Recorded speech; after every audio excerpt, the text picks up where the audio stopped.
Hi, everyone. It's Kelly from Tutor Hustle for Teachers. And thank you so much for joining us for this Saturday morning Zoom chat. I'm so happy that you're here. And we are talking today about marketing for the new tutor who's just starting out. And how do you get that very first student? It's really a tricky part of the business. It's a really tricky step because tutoring is largely a word of mouth business. And once you've served a number of students, you start to get referrals. People start to call you, and then you don't even really have to advertise anymore if you don't want to, unless you want to like grow and expand your business. But if you're happy with the number of students you have, if you're doing this as a side hustle, and you have like 10, 15 students and you're happy with that, that's a lot for a side hustle. Then you get to a point where you really don't have to advertise. But how do you get to that point? First, you have to get those first few really important students. And where do you find them? This is where a lot of people get stumped. So, my suggestion would be advertise everywhere when you're first starting out. I mean, everywhere that you can possibly think of. So, for me, I got my first students from Facebook groups. And when I say Facebook groups, I mean local buy and sell groups, parenting groups, neighborhood groups. These were the groups where the people who I wanted to work with were hanging out. These are the groups that I know that they were in, I know that they were looking at. So those are the groups that I advertised in, and that was a pretty successful strategy for me. But my very, very first student I actually got not from Facebook, but from care.com. Have you heard of care.com? It's such a random place to find a student. So a lot of people have tried care.com. You can look it up. I've never gotten another student from there ever. I'm not recommending it as a super amazing place to get students, but I mention it because you have to put your name out there everywhere. So every possible place you can think of to advertise, advertise there. Websites like care.com, it's free. There's a paid version too, but there's a free version. And I should say anything that's free. I should definitely point that out because when you're first starting out, you don't want to spend a ton of money on advertising. And you don't need to. That's a total waste. So anything that is free advertising, get your name out there. So websites like care.com, Craigslist, Kijiji, any of these like classified ad type of websites.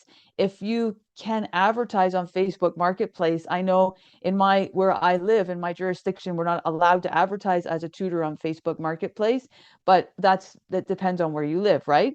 So if you can advertise on Facebook Marketplace, it's free. Advertise in your local buy and sell groups on Facebook, advertise in the local parenting groups on Facebook. Use your personal profile to advertise if you feel comfortable doing that. Definitely build a Facebook page. Put up flyers in your area, put up flyers where your students maybe, if you work with younger students like me, go to the park and put up flyers there. Put up flyers near the school. If you work with older students who are in college, go to the laundromat where they're doing their laundry and put the flyers up there. Go to the coffee shop where they study and put the flyers up there. Think about where your students might be and really just go all out and advertise any possible place that you can possibly think of.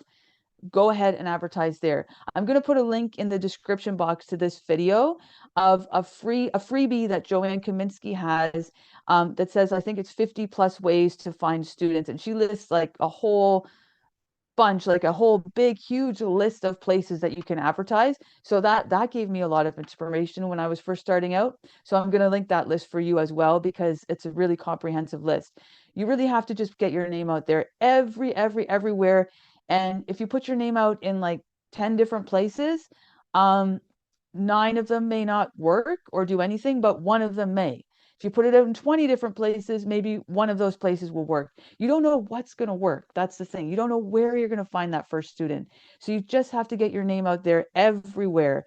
And Cheryl asked the question in the group, is blogging a good idea to drive traffic to find students? And I would say yes, blogging is a good idea. I think blogging is great. Instagram is great. All these things are great, but understand that they take time. So you're not going to write one blog and then get students from it. You might, but chances are you won't. So blogging is just one way of finding students, and that's something you're going to need to do consistently over time. And it's something that is a time investment, true, but it's going to help you build your business as you go along. The same thing with Instagram, I find, because Instagram is like you're putting information out there, and you're putting you're putting your face out there, you're putting what you know out there, you're helping people on your account. It's very similar to blogging. You're sharing ideas, but you have to build your followers, and that takes time. So there's certain things that are good to do, like blogging, like Instagram, like TikTok, if you have time for all those things. If not, just choose one because you don't want to spread yourself too thin. But understand that those will take time. But if you put your name out there everywhere, like everywhere that you can possibly advertise for free, that's where you may find your first student. And that's going to take time too, but you only need one. You just need one successful call. You just need one parent to reach out to you, um, connect with that parent, book that student. You just need that one first student to get the momentum going. So you really do have to, like, spread your name out there everywhere, everywhere, everywhere you can possibly think of.